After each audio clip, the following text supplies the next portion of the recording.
નમસ્કાર દર્શક મિત્રો, રિયલ સમાચારમાં આપનું સ્વાગત છે। સમાચારોની શરૂઆત કરીએ તે પહેલા એક નજર કરીએ આજના મુખ્ય સમાચાર પર।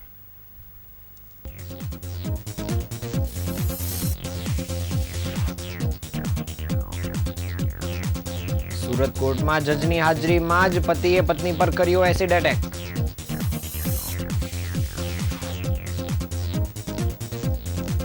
વિલંજાના અવસર પ્લાઝામાંથી કેમિકલ ભેળવેલું શુદ્ધ ગાયનું ઘી ગાયના ઘીનું કારખાનું ઝડપાયું। કોમર્શિયલ ગેસ સિલિન્ડરની અછતથી હોટલ અને કેટરિંગ વ્યવસાય પર સંકટ, લાકડા અને કોલસાનો સહારો લીધો। સુરત મહાનગરપાલિકામાં વહીવટદારોનું શાસન શરૂ, મિલિંદ તોરવણે વહીવટદાર તરીકે કાર્યભાર સંભાળ્યો। નર્મદ યુનિવર્સિટી પર એબીવીપીનો વિરોધ, એમએના અનેક વિષયોમાં બેઠકો ઘટાડવાનો આક્ષેપ। અમરોલીમાં ભાભી સાથેના પ્રેમમાં આંધળા પુત્રએ જ માતાની કરી હત્યા।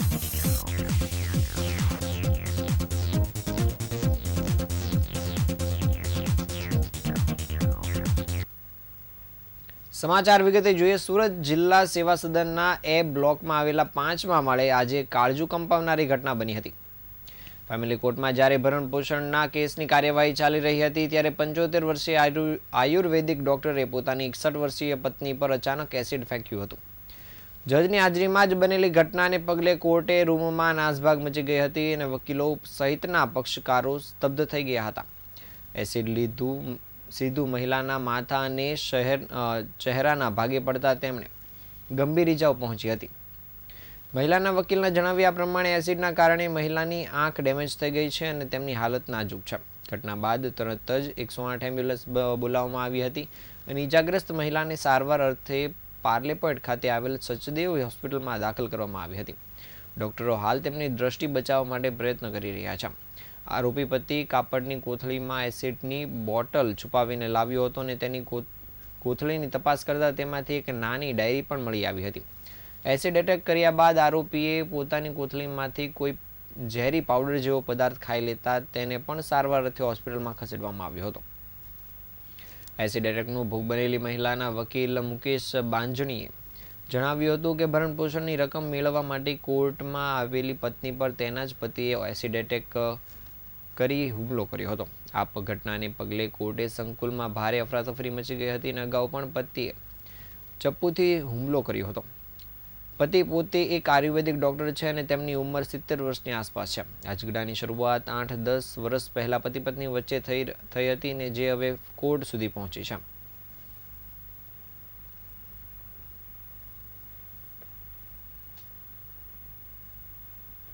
ખોરાકીનો કેસ ચાલતો હતો બગા સાહેબની કોર્ટમાં। તો સામાવાળાએ, હું અરજદારના એડવોકેટ છું અને સામાવાળાના પક્ષકારે પોતાની પત્ની જે કોર્ટમાં બેઠેલી હતી એની ઉપર એસિડની બોટલ એને છાંટી દીધી। શું નામ છે? પક્ષકારનું નામ છે સામાવાળાનું વિનોદભાઈ ભાણુસાળી। મહિલાનું નામ છે શારદાબેન। કેટલા વર્ષથી કેસ ચાલતો? આ ફેમિલી કોર્ટનો ઝઘડો એમનો 2007 થી 2007-8 વર્ષથી ચાલતો હતો।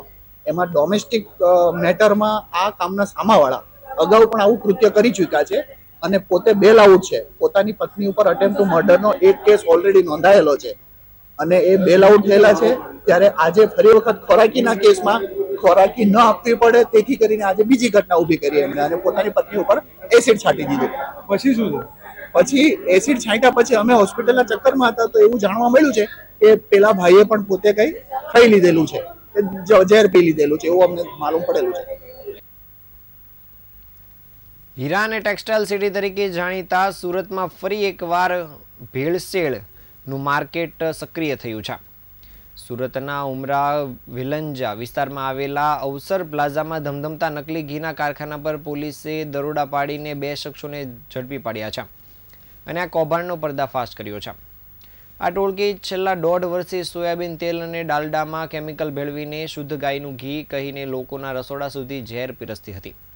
ઉત્તરાયણ પોલીસને મળી ચોક્કસ બાતમીના આધારે ઉમરા વિલંજા વિસ્તારમાં આવેલા અવસર પ્લાઝામાં તપાસ હાથ ધરવામાં આવી હતી। તપાસ દરમિયાન પ્લાઝાના પહેલા માળે આવેલ દુકાન નંબર 106 અને 8માં શંકાસ્પદ ગતિવિધિઓ જોવા મળી હતી। પોલીસે જ્યારે દરોડા પાડ્યા ત્યારે સામે આવ્યું હતું કે દુકાન નંબર 106 આધુનિક મશીનરી સાથેના કારખાનામાં ફેરવી દેવામાં આવી હતી, જ્યારે બાજુની દુકાનનો ઉપયોગ તૈયાર માલના સંગ્રહ સ્ટોર રૂમ માટે કરવામાં આવતો હતો. આરોપીઓની પૂછપરછ અને સ્થળની મુલાકાત પરથી જાણવા મળ્યું હતું કે ઘી બનાવવાની રીત અત્યંત આઘાતજનક હતી. સૌપ્રથમ સોયાબીન અને ડાલડા ઘીને મોટા વાસણમાં ગરમ કરવામાં આવતું હતું અને અસલી ઘી જેવી સુગંધ લાવવા માટે ખાસ ખતરનાક એસેન્સ ભેળવવામાં આવતું હતું. ગ્રાહકોને છેતરવા માટે ગાયના ઘી જેવો કુદરતી પીળો રંગ લાવવા કૃત્રિમ કલરનો ઉપયોગ કરાતો હતો. આ મિશ્રણ તૈયાર કર્યા બાદ તેમને શ્રી સહજાનંદ અને શ્રી ગજાનંદ જેવી જાણીતી બ્રાન્ડના સ્ટીકરો મારેલા ડબ્બાઓમાં પેક કરવામાં આવતું હતું. પોલીસે દરોડા દરમિયાન કુલ 4,94,000 રૂપિયાનો મુદ્દામાલ જપ્ત કર્યો છે, જેમાં 583 લીટર તૈયાર નકલી ઘી અને 2,200 નંગ ખાલી અને ભરેલી ડબ્બા પણ જપ્ત કરવામાં આવ્યા છે. આ કૌભાંડમાં પોલીસે 2 મુખ્ય સૂત્રધાર નિહાર મોવલિયા અને તેના સાથી મિત્ર પિયુષ સાંગાણીની ધરપકડ કરી છે.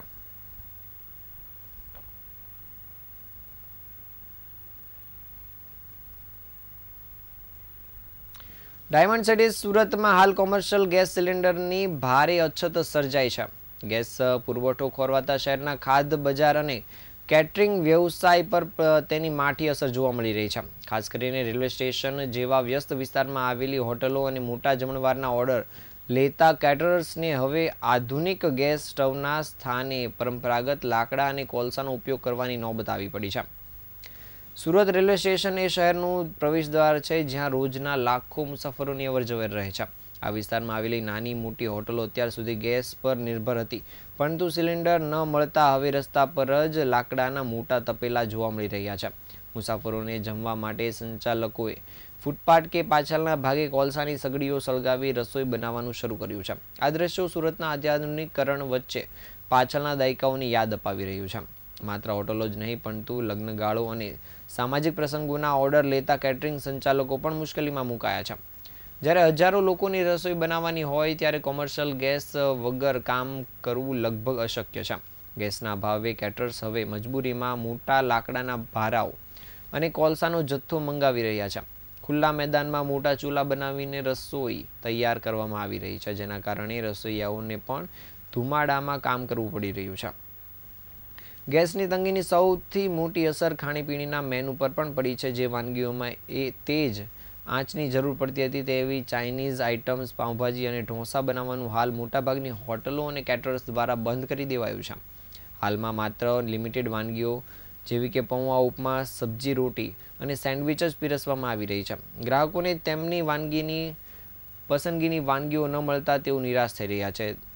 કોલસાની સગડી પર રસોઈ બનાવવી એ ગેસ જેટલી ઝડપથી પ્રક્રિયા નથી, જેને કારણે રેસ્ટોરન્ટો અને ખાણીપીણીના માલિકો દ્વારા નિર્ણયો લેવાયા છે.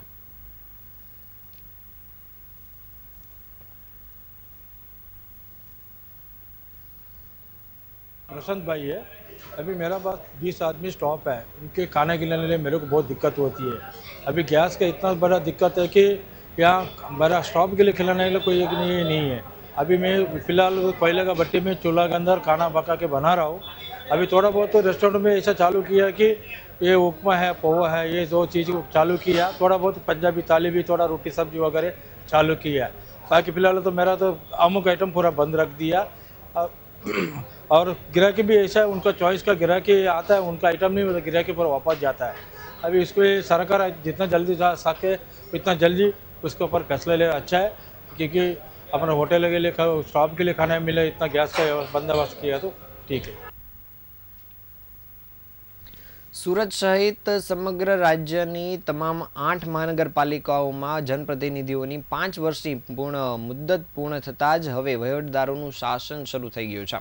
આ કડીમાં આજે સુરત મહાનગરપાલિકાના વહીવટદાર તરીકે વરિષ્ઠ અધિકારી મિલિંદ તોરવણેએ વિધિવત રીતે કાર્યભાર સંભાળી લીધો છે.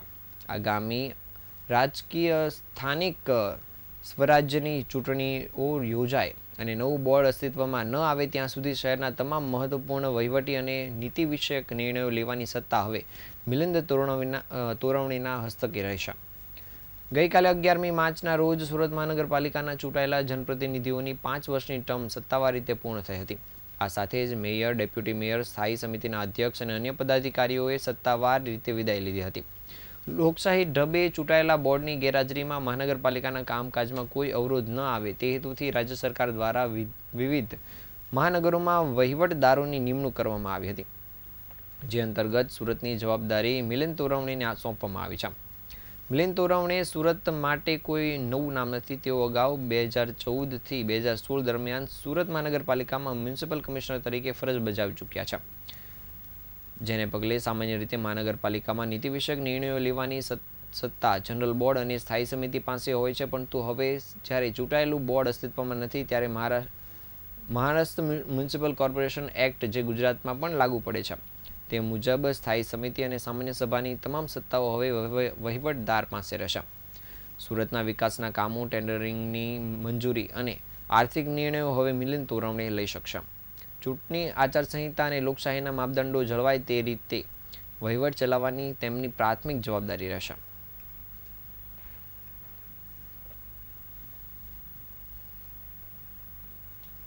સુરતના પ્રવેશદ્વાર સમાન વરાછા વિસ્તારમાં છેલ્લા 2 દિવસથી વહીવટીતંત્ર અને પથરાણાવાળાઓ વચ્ચે ભારે ઘર્ષણની સ્થિતિ જોવા મળી રહી છે. ધારાસભ્ય કુમાર કાનાણીની આકરી રજૂઆત બાદ સુરત મહાનગરપાલિકાએ વરાછા બ્રિજ નીચેથી દબાણો દૂર કરવાની ઝુંબેશ શરૂ કરી હતી અને તંત્ર દ્વારા પથરાણાવાળાનો તમામ સામાન ભરી લેતા ભારે રોષ જોવા મળી રહ્યો છે. આજે તમામ પથરાણાવાળાઓ અને નાના વેપારીઓએ મળીને બરોડા પ્રેસ્ટેજ વિસ્તારથી રેલી કાઢી મુખ્ય સૂત્રોચ્ચાર સાથે મ્યુનિસિપલ કચેરી ખાતે પહોંચ્યા હતા. વિડીયોગ્રાફી સાથે કમિશનર સાથે મીટિંગ કરવાની માંગ કરવામાં આવતા લોકોએ કચેરીમાં ઘૂસવા ન દેવાતા મામલો બિચકાયો હતો. તમામ પથરાણાવાળાઓ હલ્લાબોલ સાથે પાલિકાના ગેટ પાસે બેસી ગયા હતા અને વિરોધ પ્રદર્શન કર્યું હતું, જ્યારે મ્યુનિસિપલ કમિશનર સહિતની ગાડીઓનો ઘેરાવો પણ કર્યો હતો અને ગેટ ન ખોલવા દેવામાં આવતા પથરાણાવાળાઓને ફરજિયાતપણે ત્યાંથી દૂર કરાયા હતા. ગેટ ન ખોલાતા પથરાણાવાળા પાલિકાના મુખ્ય ગેટ પર જ ધરણા પર બેસી ગયા હતા. જો કે મ્યુનિસિપલ કમિશનરની કારને રસ્તો કરી આપવા ગેટ બહાર બેસી ગયેલા મહિલાઓને ઢસડીને દૂર કરવામાં આવી હતી.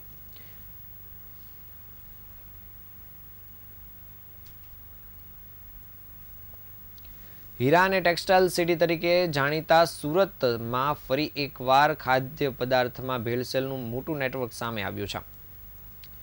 સુરતના ઉમરા વિલંજા વિસ્તારમાં આ સમગ્ર ઘટના સામે આવી હતી. જ્યારે આગળના સમાચાર જોઈએ, અખિલ ભારતીય વિદ્યાર્થી પરિષદ એબીવીપી દ્વારા વીર નર્મદ દક્ષિણ ગુજરાત યુનિવર્સિટી ખાતે સરકારી બેઠકોમાં ઘટાડા મુદ્દે વિરોધ અને દેખાવો કરવામાં આવ્યા હતા. એબીવીપીના કાર્યકર્તાઓનો આક્ષેપ છે કે માસ્ટર ઓફ આર્ટ્સના અનેક વિષયોમાં સરકારી બેઠકોમાં નોંધપાત્ર ઘટાડો કરવામાં આવ્યો છે, જેના કારણે વિદ્યાર્થીઓને ઉચ્ચ શિક્ષણ મેળવવામાં મુશ્કેલી પડી શકે છે. વિદ્યાર્થી સંસ્થાના જણાવ્યા મુજબ માસ્ટર ઓફ આર્ટ્સ ઇંગ્લિશ વિષયમાં અગાઉ 63 સરકારી બેઠકો હતી, જેને ઘટાડીને હવે 30 બેઠકો કરી દેવામાં આવી છે, જ્યારે ગુજરાતી વિષયમાં પણ એ જ પ્રકારે નિર્ણય લેવાયો છે. તો હિન્દી, સોશિયોલોજી, ઇકોનોમિક્સ જેવા વિષયોમાં 63 સરકારી બેઠકો હતી, જેને ઘટાડીને 30 કરી દેવામાં આવી હોવાના આક્ષેપ કરાયા છે. એબીવીપીના કાર્યકરોનું કહેવું છે કે આ પ્રકારનો નિર્ણય વિદ્યાર્થીઓના હિત વિરુદ્ધ છે અને તેના કારણે અનેક વિદ્યાર્થીઓની સરકારી બેઠકોમાં પ્રવેશ મેળવવામાં મુશ્કેલી પડી શકે છે. તેમણે જણાવ્યું હતું કે કુલ મળીને આશરે 14 જેટલા વિષયોમાં સરકારી બેઠકોમાં ઘટાડો કરાયો છે. વિદ્યાર્થી સંગઠને યુનિવર્સિટી તંત્રને તરત જ આ નિર્ણય પર પુનઃ વિચારણા કરી સરકારી બેઠકો ફરીથી વધારવાની માંગ કરી છે. સાથે જ તેમણે ચેતવણી આપી છે કે જો વિદ્યાર્થીઓના હિતમાં નિર્ણય લેવામાં નહીં આવે તો આગામી સમયમાં ઉગ્ર આંદોલન કરવામાં આવશે.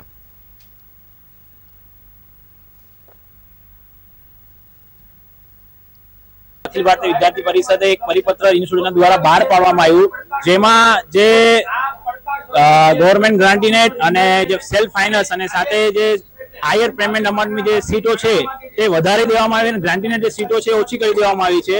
તો અખિલ ભારતીય વિદ્યાર્થી પરિષદની સ્પષ્ટ માંગ છે કે જે હાયર પેમેન્ટની જે સીટો વધારી દેવામાં આવી છે તેને કન્વર્ટ કરીને ગ્રાન્ટીનેટ સીટો પાછી લેવામાં આવે. એને લઈને અખિલ ભારતીય વિદ્યાર્થી પરિષદ આજે આવેદન આપવામાં આવ્યું છે અને વીસી સાહેબને આજે આવેદન આપીને જશું. જો અમારી 48 કલાકમાં અમારી માંગ સ્વીકારવામાં નહીં આવશે તેનાથી ઉગ્રથી ઉગ્ર અમે આંદોલન પણ કરશું અને જરૂર પડશે તો અમે રસ્તામાં ઉતરશું. સુરતના અમરોલી વિસ્તારમાં આવેલ કોસાડ આવાસ પાસે 11 માર્ચના રોજ એક અજાણ્યો શંકાસ્પદ કોથળો મળી આવ્યો હતો, જેણે પોલીસ તંત્રને દોડતું કરી દીધું હતું. આ કોથળામાંથી 55 વર્ષીય હમીદા ખાતુનનો હાથ પગ બાંધેલી હાલતમાં મૃતદેહ મળી આવ્યો હતો. સુરત ક્રાઇમ બ્રાન્ચે આ અંધારી હત્યાનો ભેદ માત્ર ગણિતના કલાકમાં ઉકેલી કાઢીને મૃતકના પુત્રવધુ અને તેના પિતાની ધરપકડ કરી છે. ડીસીપીએ જણાવ્યું હતું કે 11 માર્ચના રોજ સવારે લગભગ 11 વાગ્યે કોસાડ આવાસના H2 બ્લોક પાસે હનુમાનજીના મંદિર નજીક સફાઈ કામદારો સફાઈ કરી રહ્યા હતા. આ દરમિયાન તેમને એક ભારે કોથળો મળી આવ્યો હતો અને શંકા જતા તેને ખોલીને જોતા અંદરથી એક વૃદ્ધાની લાશ મળી આવી હતી. મહિલાના મોઢા અને ગળાના ભાગે ગંભીર ઇજાઓ હતી અને તેના પગ દોરીથી ક્રૂરતાપૂર્વક બાંધી દેવાયા હતા. હત્યા બાદ પુત્ર પરવેઝે પોલીસને ગેરમાર્ગે દોરવા માટે એક સોગઠું ગોઠવ્યું હતું. તેને અમરોલી પોલીસ સ્ટેશનમાં જઈને પોતાની માતા હમીદા ખાતુન બજારમાં કપડાં લેવા જવાનું કહીને ગુમ થઈ છે તેવી ખોટી મિસિંગ રિપોર્ટ નોંધાવી હતી. જો કે જ્યારે લાશ મળી અને પોલીસે પરવેઝની પૂછપરછ કરી ત્યારે તેની વાતમાં વિરોધાભાસ અને વર્તણૂકમાં જોવા મળેલી ગભરામણ પોલીસને શંકા તરફ દોરી ગઈ હતી. આ કેસ ઉકેલવામાં સૌથી મહત્વની કડી સાબિત થઈ હતી અને FSL અને પોલીસ તપાસમાં સામે આવ્યું હતું કે જે વિશિષ્ટ પ્રકારની દોરીથી મહિલાના હાથ પગ બાંધવામાં આવ્યા હતા બિલકુલ તેવી જ દોરી મૃતકના ઘરમાંથી પણ મળી આવી હતી. આ પુરાવાએ પોલીસની શંકાને પાકી કરી હતી. જે બાદ ક્રાઇમ બ્રાન્ચની ટીમ દ્વારા ઘનિષ્ઠ પૂછપરછમાં પરવેઝ અને તેની ભાભી શબાના ભાંગી પડ્યા હતા અને તેમણે કબૂલાત કરી હતી. પોલીસે જે રીતે ટેકનિકલ પુરાવા અને ઘરની એક સામાન્ય દોરીના આધારે આ અંધારી હત્યાનો ભેદ ઉકેલ્યો છે તે કાબિલે દાદ છે.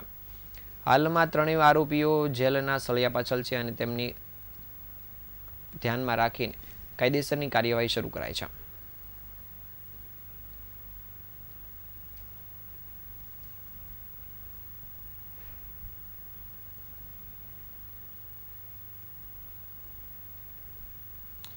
સુરત શહેરના અશ્વની કુમાર રોડ વિસ્તારમાં સામાન્ય બાબતે શરૂ થયેલી બોલાચાલીએ હિંસક સ્વરૂપ ધારણ કર્યું હતું. પાણીપુરીની લારી ચલાવતા યુવકો વચ્ચે થયેલી મારામારીએ સમગ્ર વિસ્તારમાં અફરાતફરીનો માહોલ સર્જ્યો હતો. આ ઘટનાના દ્રશ્યો સોશિયલ મીડિયા પર હાલ વિડીયો સ્વરૂપે વાયરલ થઈ રહ્યા છે. અશ્વની કુમાર રોડ પર લારી ઊભી રાખવા જેવી કોઈ ક્ષુલ્લક બાબતે પાણીપુરીના વિક્રેતાઓ વચ્ચે ઉગ્ર બોલાચાલી થઈ હતી. જોતજોતામાં વિડીયો વિવાદ એટલો વકર્યો હતો કે બંને પક્ષો મર્યાદા ભૂલીને સામસામે આવી ગયા હતા અને ગુસ્સામાં આવેલા યુવકોએ એકબીજા પર લાકડાના ફટકા વડે હુમલો શરૂ કર્યો હતો. ભીડભાડવાળા રસ્તા પર જાહેરમાં લાકડાના ફટકા ઉછળતા જોઈને રાહદારીઓ અને સ્થાનિક વેપારીઓમાં ફાળ પડી હતી. મારામારી વધતી જોઈ આસપાસના લોકો તાત્કાલિક દોડી આવ્યા હતા અને વચ્ચે પડીને 4 થી વધુ યુવકોને છોડાવ્યા હતા અને લોકોના સમજાવટ બાદ મામલો થાળે પડ્યો હતો. આ સમગ્ર ઘટનાનો વિડીયો ત્યાં હાજર કોઈ વ્યક્તિએ મોબાઈલમાં કેદ કરી દીધો હતો જે હાલ સોશિયલ મીડિયામાં વાયરલ થયો છે.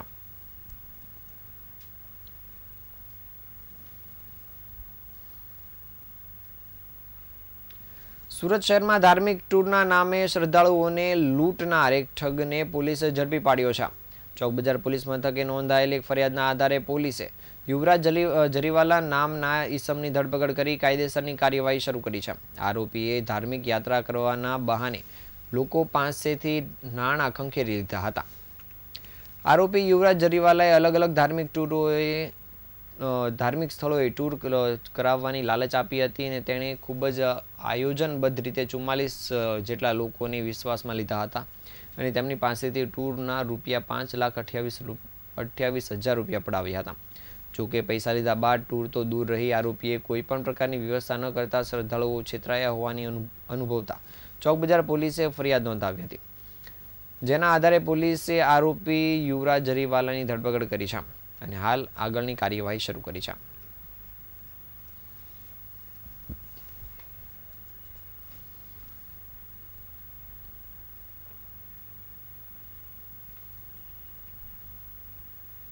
આ હતા આજના સમાચાર. નવા સમાચાર સાથે ફરી મળીશું. ત્યાં સુધી રજા આપશો. નમસ્કાર.